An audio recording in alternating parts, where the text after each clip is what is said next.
دروازے باقاعدہ لگ گئے ہیں، دروازوں پہ پردے لٹکے ہوئے ہیں، محفوظ ہو گئے ہیں، اور لوگوں نے یوں سمجھ لیا کہ اس طرح حکم خدا کی مصلحت پوری ہوگی ہے، اس لیے اجازت کی پابندی واجب نہیں رہی، اور لوگوں نے اس میں سستی اور غفلت شروع کر دی ہے۔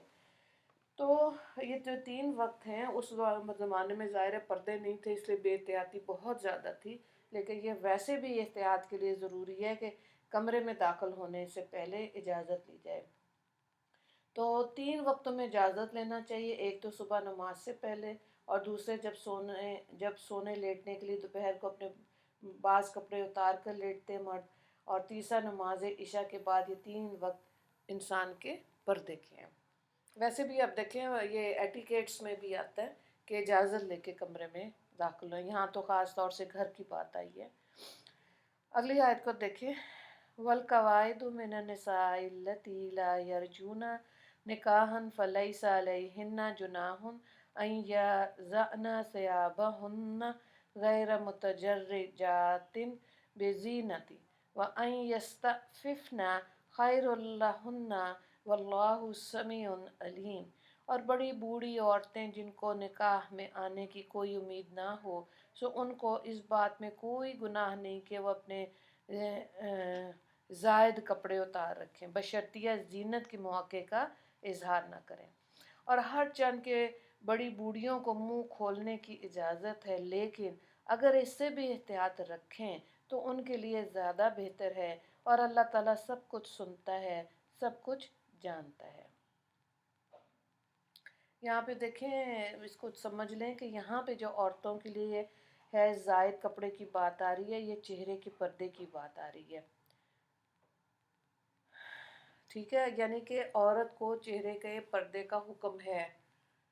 اب اگر عورت بوڑھی ہو گئی ہے، ٹھیک ہے، اس کی عمر زیادہ ہے، یہاں تک کہ چہرے پہ جھریاں بھی آ گئی ہیں، اگر کوئی مرد دیکھے تو اس کو کراہت محسوس ہو، اب وہ مستثنا ہو گئی ہے کہ اگر وہ چہرے کا پردہ نہیں کر رہی تو پھر بھی ٹھیک ہے، لیکن تقویٰ یہی ہے کہ چہرے کو ڈھک کے رہیں۔ تو عورتوں نے جب ام المومنین حضرت عائشہ صدیقہ رضی اللہ تعالیٰ عنہ سے زیور اور کپڑے کا حکم پوچھا تو آپ نے فرمایا، عورتوں، اللہ نے تمہارے واسطے زینت حلال کر دی، بشرطیہ غیر محرم اس کو تم سے نہ دیکھے۔ تو قرآن اور حدیث کا جو منشا عورتوں کے پردے کے متعلق ہے، وہ علاوہ دوسری آیات کی اس آیت سے بھی ظاہر ہو رہا ہے کہ سن رسیدہ بوڑھی عورتوں کو جو پردے میں تخفیف کا جواز ہے، وہ 2 شرطوں کے ساتھ ہے۔ ایک تو یہ کہ وہ ایسے عمر کو پہنچ گئی ہوں کہ حد نکاح سے گزر چکی ہوں، یعنی اب بالکل ان کی طرف کوئی رغبت ہی نہ ہو، اور ان کی بے پردگی سے فتنے کا ڈر نہ ہو۔ دوسری شرط یہ فرمائی کہ ان کو قدرتی یا مصنوعی زینت و سنگھار کے موقعوں کو غیر مردوں اور غیر محرموں کو دکھانا مقصود نہ ہو۔ پھر ان 2 شرطوں کے ساتھ بھی فرمایا کہ حجاب کی جو پابندیاں بوڑھیوں پر واجب نہیں، بہتر ہے وہ بھی ان کے حق میں ہے۔ تو یہاں پہ خاص طور سے بوڑھی عورتوں کے لیے ہے، لیکن اصل حکم یہی ہے کہ عورت نے چہرے کا پردہ کرنا ہے، اور یہاں پہ مکس گیدرنگ ہوتی ہے، مرد ہوتے ہیں، وہاں پہ عورتیں بناؤ سنگھار کے ساتھ نہ جائیں۔ آج کے دور میں آپ دیکھیں کتنا زیادہ مہندیاں، شادیاں، مکس گیدرنگز اکٹھا ہو رہا ہے، تصویریں موبائل سے یا فوٹوگرافی یا پھر فلمیں بنائی جاتی ہیں شادیوں کی۔ تو دیکھیں یہ ساری چیزوں میں کیا انسان کرتا ہے اور دیکھتا ہے؟ گناہ، گناہ اور گناہ۔ اللہ نے جس چیز سے منع کیا تو ظاہر ہے اس کے اندر حکمت ہے، بہتری ہے، دل کی پاکیزگی ہے، اور اگر نہیں سمجھ آئے گا پھر عورتیں روتی ہیں کہ جی ہم تو نمازیں پڑھ رہے ہیں، دعائیں مانگ رہے ہیں، دعائیں قبول ہی نہیں ہو رہی۔ اصل میں پیچھے کیا کام کیا ہوتا ہے؟ اللہ کو ناراض کیا ہوتا ہے۔ جب اللہ نے حکم دے دیا کہ غیر مردوں میں بہت سے مرد ایسے ہیں جو ایمان والے ہیں اور جو شریف ہیں، پاکیزہ ہیں، وہ کیا کہتے ہیں کہ اس طرح کی بے پردگی سے مرد کے لیے بھی اپنا ایمان بچانا مشکل ہو جاتا ہے، تو یہ بھی غلط بات ہے۔ تو اس کا مطلب ہے کہ دعوت پہلے کون دے رہی؟ عورت نا۔ تو عورت کا زیب و زینت منع نہیں ہے، کر سکتی ہیں، لیکن خواتین میں کریں، ٹھیک ہے۔ اسی طرح سے پازیب پہنی جس میں سے آواز آئے، یا پھر ایسی جوتا ہیل پہننا جس میں سے ٹک ٹک کی آواز آئے، تو یہ ساری ادائیں ایسی عورتیں بعض دفعہ بنا لیتی ہیں جو مائل کرنے والی ہیں۔ تو مائل کرنے والی عورتوں کے لیے سنن نبی داؤد کی حدیث پاک ہے کہ بہت سخت گناہ ہے جہنم میں، ان عورتوں کو جہنم میں ایک غار میں ڈالا جائے گا، اور ان کے سر سے لے کے پاؤں تک ایک ایک مسام کے ساتھ بچھو لگایا جائے گا اور ان کو اس غار میں بند کر دیں گے، اور اللہ تعالیٰ فرمائیں گے کہ میں ایسی عورتوں کی شکل بھی نہیں دیکھنا چاہتا۔ تو یہ جو مائل کرنے والی ادائیں، بولنا بنا بنا کے، اور اپنے جسم سے، لباس سے، اپنے جو چیزیں پہنی ہوئی ہیں ان سے، زیورات یا جوتے، اسے مائل کرنے والا مزاج جو ایسی عورتوں کے لیے بہت سخت گناہ ہے۔ تو اسی لیے دین کو سمجھ لینا ضروری ہے۔ قرآن پاک ہمارا سلیبس ہے، اس کو پڑھنا، اس کو سمجھنا اور عمل کی توفیق اللہ سے مانگے اور کوشش کریں، کیونکہ اللہ تعالیٰ نے ہماری کوششیں دیکھنی ہیں۔ اگلی آیت کو دیکھیں۔ لیس علی العامى حرج ولا علی الأعرج حرج ولا علی المریض حرج ولا علی انفسکم ان تأکلوا من بیوتکم او بیوت آبائکم او بیوت امہاتکم او بیوت اخوانکم او بیوت اخواتکم او بیوت اعمامکم او بیوت اماتکم او بیوت اخوالکم او بیوت خالاتکم او ما ملکتم مفاتحہ او صدیقکم لیس علیکم جناح ان تأکلوا جمیعا او اشتاتا فإذا دخلتم بیوتا فسلموا على انفسکم تحیۃ من عند اللہ مبارکۃ طیبہ ذالک یبین اللہ لکم الآیات لعلکم تعقلون۔ نہ تو اندھے آدمی کے لیے کچھ مضائق ہے اور نہ لنگڑے آدمی کے لیے کچھ مضائق ہے اور نہ بیمار آدمی کے لیے کچھ مضائق ہے، اور نہ خود تمہارے لیے اس بات میں کہ تم اپنے گھروں سے کھانا کھا لیا کرو، یا اپنے والد کے گھروں سے، یا اپنی ماؤں کے گھروں سے، یا اپنے بھائیوں کے گھروں سے، یا اپنی بہنوں کے گھروں سے، اپنے چچاؤں کے گھروں سے، یا اپنی پھوپھیوں کے گھروں سے، یا اپنے ماموں کے گھروں سے، یا اپنی خالاؤں کے گھروں سے، یا ان گھروں سے جن کی کنجیاں تمہارے اختیار میں ہیں، یا اپنے دستور کے گھروں سے، اپنے دوستوں کے گھروں سے۔ تم پر کچھ گناہ نہیں کہ سب مل کر کھاؤ یا الگ الگ کھاؤ۔ پھر یہ بھی معلوم کر کے رکھو کہ جب تم اپنے گھروں میں جانے لگو تو اپنے لوگوں کو سلام کر لیا کرو، جو کہ دعا کے طور پر ہے، جو اللہ کی طرف سے مقرر ہے، برکت والی عمدہ چیز ہے۔ اسی طرح اللہ تعالیٰ تم سے اپنے احکام بیان فرماتا ہے تاکہ تم سمجھو اور عمل کرو۔ ایام جاہلیت میں عرب میں کھانے پینے کے متعلق مختلف دستور رائج تھے۔ بعض قبیلوں کی تہذیب یہ تھی کہ ہر ایک الگ الگ کھانا لے کر بیٹھے اور کھائے۔ وہ مل کر ایک ہی جگہ کھانا کھانا برا سمجھتے تھے، جیسے کہ ہندوستان میں ہندوؤں کے ہاں اب بھی الگ الگ کھانے کا دستور ہے۔ بعض قبیلے اس کے برعکس تنہا کھانے کو برا جانتے تھے، حتیٰ کہ اگر کوئی ساتھ کھانے والا نہ ملتا تو فاقہ کر لیتے تھے۔ چنانچہ اسلام نے اس کی روک تھام کے لیے 5ویں پارے سورہ نساء کی آیت یا ایھا الذین آمنوا لا تأکلوا اموالکم بینکم بالباطل، یعنی اے ایمان والو آپس میں ایک دوسرے کے مال ناحق و ناجائز طور پہ مت کھاؤ۔ نازل ہوئی تھی یہ آیت تو قرآن اور اسلامی تعلیمات نے صحابہ کرام رضی اللہ تعالیٰ عنہم کی ذہنیت میں ایک انقلاب عظیم پیدا کر دیا تھا۔ اسی وجہ سے وہ جائز ناجائز، حلال و حرام کے معاملے میں بہت ہی مبالغے کے ساتھ احتیاط فرمانے لگے، اور دوسروں کے ہاں جہاں یقینی طور پر ان کی رضامندی معلوم تھی، کھانے پینے سے پرہیز کرنے لگے۔ اس طرح ساتھ میں اندھوں، لنگڑوں، بیماروں اور معذوروں کو لے جانا تو بالکل ہی رک گیا تھا۔ پھر اندھے، لنگڑے اور بیمار کسی کے ساتھ ناخواندہ مہمان کی صورت میں جا کر اس کے کسی عزیز یا دوست کے گھر کھانا کھانے کو خلاف دیانت سمجھنے لگے۔ تو اس شدت احتیاط کو توڑنے اور اعتدال قائم کرنے نیز قدیم زمانے کے بعض اہل عرب کے دستور کی اصلاح کے لیے یہ آیت نازل ہوئی۔ تو یہاں یہ تعلیم دی گئی کہ ظاہر ہے مل کے بھی کھانا کھا سکتے ہیں، علیحدہ علیحدہ بھی کھا سکتے ہیں، لیکن ظاہر ہے اکٹھے کھانے میں بے حد برکت ہے۔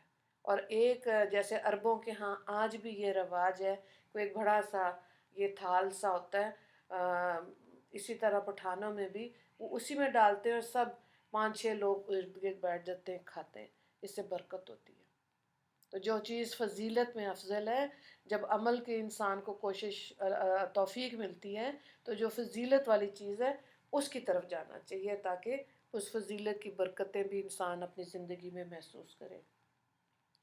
دوسری چیز جو آیت میں بتائی گئی وہ ہے گھروں میں جب بھی داخل ہوں، خواہ اپنے گھر میں ہوں یا غیر کا، تو سلام کرنا چاہیے۔ حضرت جابر رضی اللہ تعالیٰ عنہ فرماتے کہ جب تم گھروں میں جاؤ تو خدا کا سکھایا ہوا بابرکت سلام کہا کرو، میں نے اس کو آزمایا، اس میں سراسر برکت ہے۔ تو یہ یقیناً اس میں برکت ہے، کیونکہ دعا ہے نا یہ، اس لیے تو یہ احکامات مجالس اور معاشرت جو تعلیم دیے گئے ہیں، ان میں سوچنے اور سمجھنے کی ضرورت ہے۔ اس میں بہت سے فضائل اور برکات ہیں، جب ہم اس کو اپنائیں گے، مل کے کھانا کھائیں، گھروں میں داخل ہوں، سلام کریں۔ دیکھیں بیسکلی یہ دنیا میں ایٹیکیٹس ہیں جو کہ انسان اچھے معاشرے میں رہنے کے لیے سیکھتا ہے، اور جب عمل کر لیتا ہے تو ظاہر ہے اس کی برکتیں خود ہی وہ انڈیویجول محسوس کرتا ہے۔ تو اللہ تعالیٰ ہمیں قرآن کی تعلیمات پر عمل کرنے والا بنائے۔ اس رکوع میں 2 سوال ہیں۔ آیت نمبر 58، گھر میں پردے کے 3 اوقات کی وضاحت کریں۔ دوسرا سوال ہے زینت کی وضاحت کریں، آیت نمبر 60۔ دعا کر لیتے ہیں۔ اللہ تعالیٰ ہم کو قرآن کریم کے آداب احترام کے ساتھ اس کا اتباع بھی نصیب فرمائے، اور قرآنی ہدایات و تعلیمات پر ہم کو دل و جان سے عمل پیرا ہونے کا عزم نصیب فرمائے۔ اے اللہ، اس امت مسلمہ نے جس چیز سے اس کو ہدایت اور عظمت اور برتری حاصل ہوتی ہے، یعنی قرآن اور سنت، اسی سے اب کنارہ کش ہو کر طرح طرح کی گمراہیوں اور نافرمانیوں کا شکار ہو گئی۔ اے اللہ، اس امت کی اصلاح کی پھر غیب سے صورتیں فرما دیجیے، اور پھر ہم کو اپنا بھولا ہوا سبق یاد کر لینے کا عزم اور جذبہ عطا فرما۔ ہم کو قرآن کی تعلیمات تلاوت کے ساتھ اس کے احکام کا پابند فرما دیجیے، اور ہم کو اپنے نبی صلی اللہ علیہ وآلہ وسلم کی عظمت محبت کے ساتھ اس کا اتباع بھی نصیب فرما دیجیے۔ یا اللہ، میرے اللہ، آپ نے ہم کو قرآن اور اسلام جیسی نعمتوں سے نوازا، مگر ہم نے ان نعمتوں کا حق ادا نہیں کیا۔ اے اللہ، ہم نے قرآنی احکام کو خیر بات کہہ دیا، جو ظلم اپنی جانوں پہ کیا اس کو اپنی رحمت سے معاف فرما دے۔ اللہ ہمیں معاف کر دے، یا اللہ ہمیں معاف فرما، اور آئندہ کے لیے ہم کو قرآنی ہدایات کے موافق اپنی زندگی گزارنے کی توفیق عطا فرما۔ یا اللہ، قرآن پاک کے ہر چھوٹے بڑے حکم پر دل و جان سے عمل پیرا کرنے کا عزم ہمیں عطا فرما۔ اللہ، بے پردگی کی اس وقت جو عام وبا پھیلی ہے، میرے مالک، اس کے فتنے اور وبال سے ہم کو، ہماری بیٹیوں بہوؤں کو، آنے والی نسلوں کو، عورتوں کو محفوظ فرما دینا۔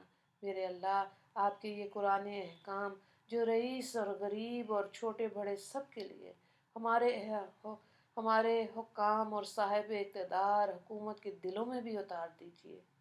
اللہ، اس ملک میں قرآن احکام کے نفاذ کی صورتیں پیدا فرما دیجیے۔ میرے مالک، جو بے دینی کے فتنے وبا کی طرح اس ملک اور امت مسلمہ میں پھیل گئے ہیں، ان کے مٹنے اور ختم ہو جانے کی صورتیں غیب سے ظاہر فرما۔ آمین یا رب العالمین۔ وآخر دعوانا ان الحمد للہ رب العالمین۔ اللہم اغفر لی مسلمین والمسلمات والمؤمنین والمؤمنات۔ السلام علیکم ورحمۃ اللہ وبرکاتہ۔